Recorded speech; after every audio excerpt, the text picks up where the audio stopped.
19 മാറ്റങ്ങളാണ് censor board നിർദ്ദേശിച്ചിരിക്കുന്നത്. പിന്നാലെ കോടതിയിലെത്തിയിട്ടുണ്ട്. കോടതി സിനിമ കാണാൻ തീരുമാനിച്ചിട്ടുണ്ട്. പൂജ ലക്ഷ്മിയുണ്ട്. പൂജ ഇപ്പോൾ കോടതിക്ക് ഇടയ്ക്കിടെ ഈ സിനിമ കാണണം, ഈ സിനിമ ശനിയാഴ്ച കാണും എന്നുള്ളതാണ് അറിയുന്നത്. കഴിഞ്ഞ തവണയും ഈ പറയും പോലെ ഓരോ സിനിമയിൽ ഇതൊരു ബീഫ് ബിരിയാണി കഴിക്കുന്ന ഭാഗം വെട്ടിക്കളയണം, അങ്ങനെയൊക്കെയാണ് ആവശ്യപ്പെട്ടുകൊണ്ടിരിക്കുന്നത്. അതായത് സിനിമയ്ക്ക് മേലുള്ള ആവിഷ്കാര സ്വാതന്ത്ര്യത്തിന് മേലുള്ള കടന്നുകയറ്റമാണ്.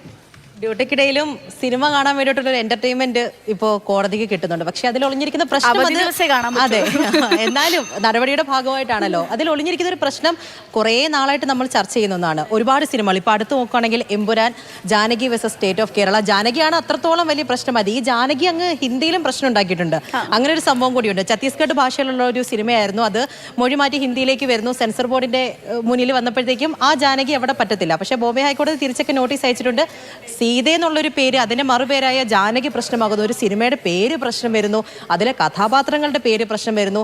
ഇപ്പൊ തന്നെ മലയാളത്തിൽ അവിഹിതം എന്ന് പറയുന്ന ഒരു സിനിമയുണ്ട്, അതിലെ സീത എന്ന് പറയുന്ന ഒരു പേര് അത് പ്രശ്നമായി. അങ്ങനെ ആ ഒരു സംഭാഷണം മാറ്റണം, പേര് വെച്ചെടുക്കുന്ന അത്യാവശ്യം നല്ല ബജറ്റിൽ നിർമ്മിക്കുന്ന നവാഗതനായ സംവിധായകന്റെ ഒരു സിനിമയാണ്. നവാഗതനായ വീര സംവിധാനം ചെയ്യുന്നത്. അത് കേൾക്കുമ്പോൾ ഇത്രയും പ്രതിഷേധം ഉയരുമ്പോഴും നമ്മൾ മലയാളികൾ ചിന്തിക്കുമ്പോൾ അതിൽ നമുക്ക് ചില സമയത്തൊരു തമാശ വരും. ഇതിൽ തന്നെ കട്ട് ചെയ്യേണ്ട ഭാഗങ്ങൾ, ഒന്ന് ബീഫ് ബിരിയാണി കഴിക്കുന്ന ഭാഗം, വേറൊന്ന് ധ്വജപ്രണാമം എന്ന് പറയുന്നത്, സംഘം കാവലുണ്ട് എന്ന് പറയുന്നത്, പിന്നെ രാഖിയുമായി ബന്ധപ്പെട്ടുള്ളത്, ഗണപതി വട്ടം എന്ന് പറയുന്നത്. ഇങ്ങനെയുള്ള ഭാഗങ്ങളാണ് ഈ സിനിമയിൽ നിന്നും കട്ട് ചെയ്യാൻ പറയുന്നത്. അതാണ് ഈ പ്രതിഷേധമൊക്കെ ഉണ്ടാകുന്നത്. ഒരു മനുഷ്യനൊരു സെൻസർഷിപ്പ് ഉണ്ടാവും, ശരിയാണ്, എല്ലാ സിനിമകൾക്കും ഉണ്ട്. ചെയ്യാനാവും തുടരും. ഇപ്പൊ ഇത് ബീഫ് ബിരിയാണി കഴിക്കുന്ന ഭാഗം കട്ട് ചെയ്യണം എന്ന് പറയുന്നിടത്താണ് മുന്നോട്ട് പോകുമ്പോൾ എന്തൊക്കെ സംഭവിക്കുക, സിനിമ തന്നെ എടുക്കാൻ പറ്റാത്ത അവസ്ഥയാവൂലേ? തീർച്ചയായിട്ടും. ഇപ്പോൾ ഈ Janaki versus state of Kerala, അത് V Janaki versus state of കേരളയായി. ജാനകി എന്ന് പറയുന്ന പേര് മ്യൂട്ട് ചെയ്യേണ്ടി വന്നു. അങ്ങനെയാണ് ആ സിനിമ തിയേറ്ററിലേക്ക് എത്തുന്നത്.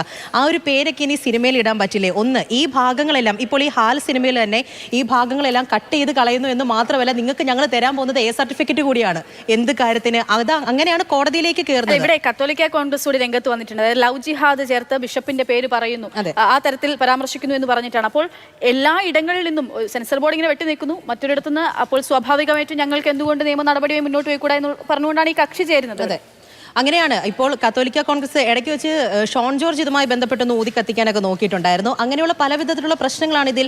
ഞാൻ അന്നേരം ആലോചിക്കുന്നുണ്ട്, ഈ നിർമ്മാല്യ സിനിമയൊക്കെ ഈ സമയത്താണ് ഇറങ്ങിയിരുന്നുണ്ടെങ്കിൽ എന്തായിരിക്കും ഇവിടുത്തെ അവസ്ഥ എന്നുള്ളത്. ആ കാലത്തായതുകൊണ്ട് അത്രത്തോളം മലയാളികൾ ഇപ്പോഴും മനസ്സിലേറ്റ് നടക്കുന്നുണ്ട് ആ ഒരു സിനിമ. ഈ കാലത്താണെങ്കിൽ ഇവിടെ നിർത്തി കത്തിച്ചേനെ.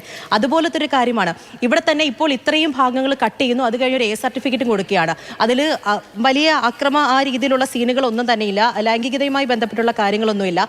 ഇത് ഇത്രയും കഷ്ടപ്പെട്ട് നിർമ്മിച്ച് കട്ട് ചെയ്യുകയും വേണം, അതിന്റെ കൂട്ടത്തിൽ എ സർട്ടിഫിക്കറ്റും. ഇപ്പോൾ അതാണ് കോടതിക്ക് മുന്നിൽ എത്തിയിരിക്കുന്നത്. ആരെ പ്രീതിപ്പെടുത്താൻ വേണ്ടിയിട്ടാണ് ഇത് ചെയ്യുന്നത് എന്നുള്ളത് കുറേ കാലം കൊണ്ട് ഉയരുന്ന ചോദ്യമാണ്. ഇപ്പോൾ നമ്മൾ ഈ പറഞ്ഞ വാക്കുകളൊക്കെ തന്നെ ആരുടെ അജണ്ടയുടെ ഭാഗമാണ് എന്ന് മലയാളികൾക്ക് മനസ്സിലാക്കാൻ വേണ്ടിയിട്ട് അത്ര വലിയ പ്രശ്നമൊന്നുമില്ല.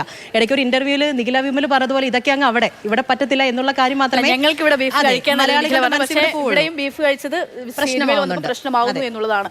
എന്തായാലും സ്വാഭാവികമായിട്ടും അത് തന്നെയാണ് പ്രശ്നം. ഇവിടെ ഞങ്ങൾക്കതൊന്നും പ്രശ്നമില്ല എന്ന് പറഞ്ഞെടുത്താണ് നമ്മൾക്കും ഇത് പ്രശ്നമായിക്കൊണ്ടിരിക്കുന്നത്. സിനിമയ്ക്ക് മേലുള്ള കടന്നുകയറ്റം എന്ന് പറയുന്ന ആവിഷ്കാര സ്വാതന്ത്ര്യത്തിന് മേലുള്ള കടന്നുകയറ്റമാണ്. അത് ഇങ്ങനെ ഉണ്ടായിക്കൊണ്ടേയിരിക്കുന്നു എന്നുള്ളതാണ്. ഇപ്പോൾ ഹാൽ സിനിമ എന്തായാലും കോടതി അത് കാണാൻ തീരുമാനിച്ചിട്ടുണ്ട്.